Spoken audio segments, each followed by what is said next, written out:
The sixth word. In the name of God, the merciful, the compassionate.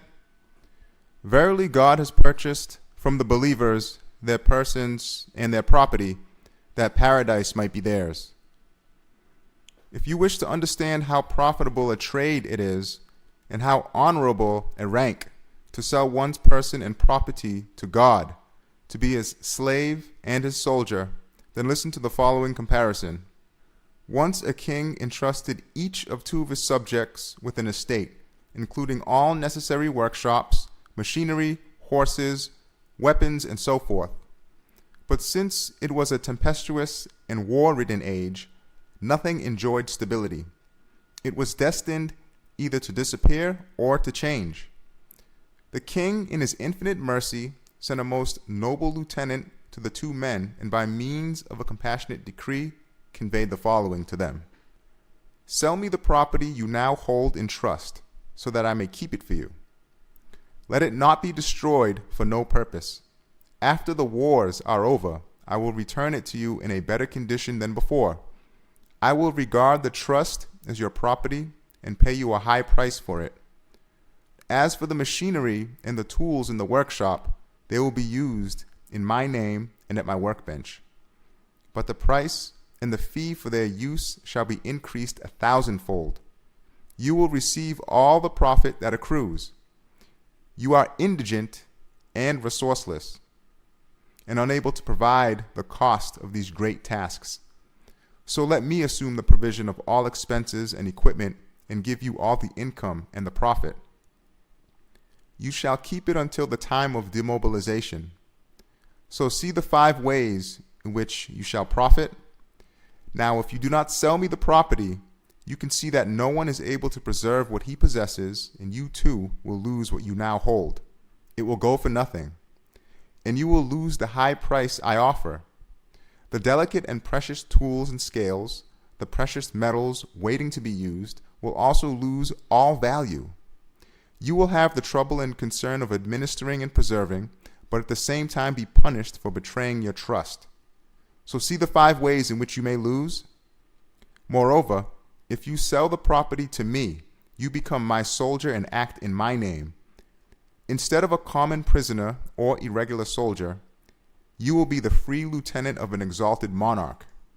After they had listened to this gracious decree, the more intelligent of the 2 men said, By all means, I am proud and happy to sell. I offer thanks 1,000-fold. But the other was arrogant, selfish, and dissipated. His soul had become as proud as the Pharaoh. As if he was to stay eternally on that estate, he ignored the earthquakes and tumults of this world. He said, No, who is the king? I won't sell my property nor spoil my enjoyment. After a short time, the first man reached so high a rank that everyone envied his state. He received the favor of the king and lived happily in the king's own palace.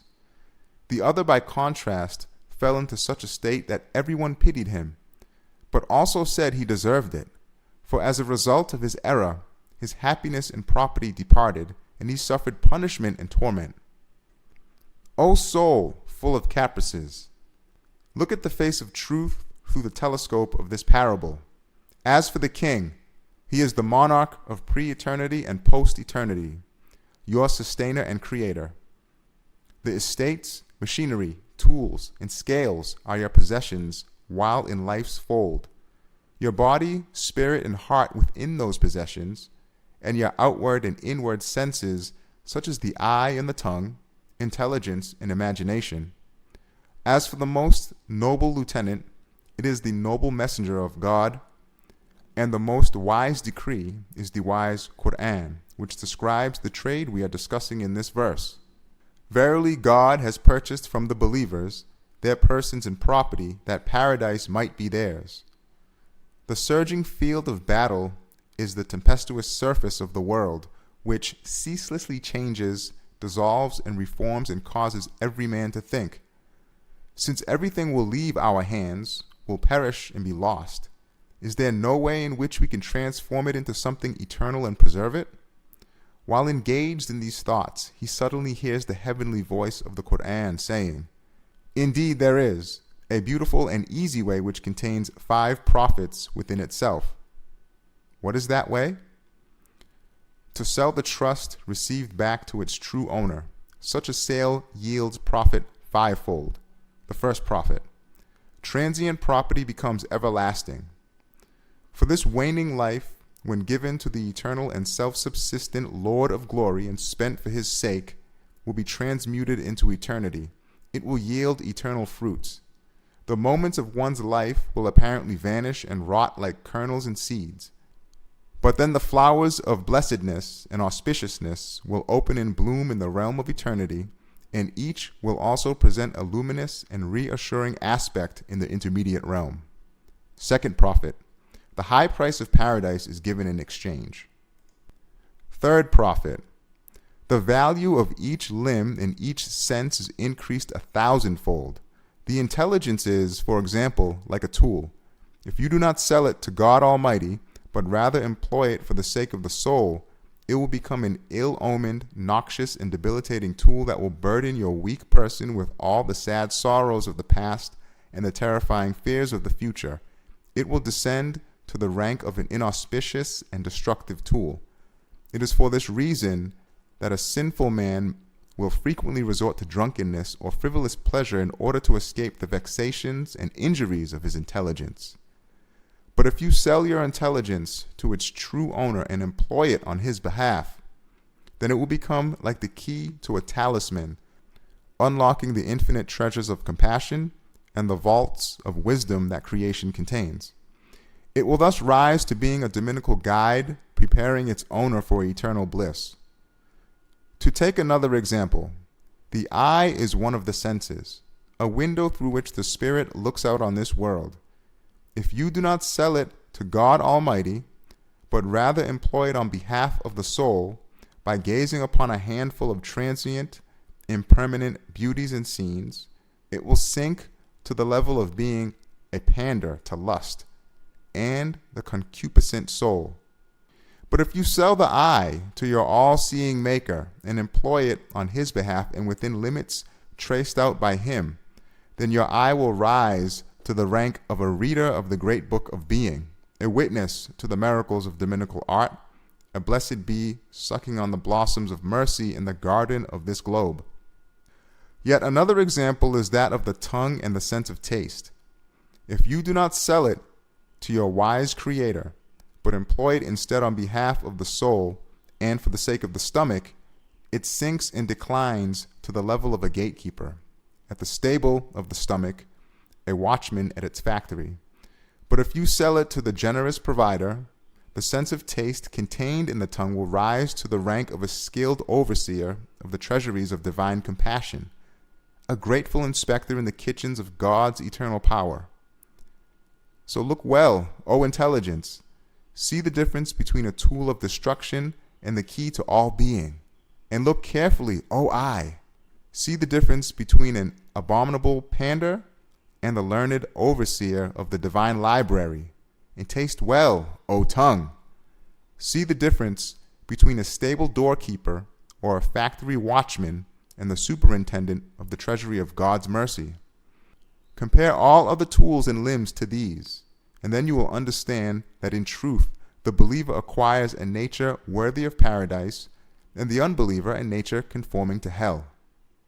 The reason for each of them attaining his respective value is that the believer, by virtue of his faith, uses the trust of his Creator on his behalf and within the limits traced out by him, whereas the unbeliever betrays the trust and employs it for the sake of the instinctual soul. The fourth profit. Man is helpless and exposed to numerous misfortunes. He is indigent and his needs are numerous. He is weak and the burden of life is most heavy. If he does not rely on the omnipotent one of glory, place his trust in him, and confidently submit to him, his conscience will always be troubled. Fruitless torments, pains, and regrets will suffocate him and intoxicate him or turn him into a beast. The fifth profit. Those who have experienced illumination and had unveiled to them the true nature of things, the elect who have witnessed the truth, are all agreed that the exalted reward for all the worship and glorification of God performed by your members and instruments will be given to you at the time of greatest need, in the form of the fruits of paradise. If you spurn this trade with its fivefold profit, in addition to being deprived of its profit, you will suffer fivefold loss. The first loss: the property and offspring to which you are so attached, the soul and its caprice that you worship, the youth and life with which you are infatuated, all will vanish and be lost.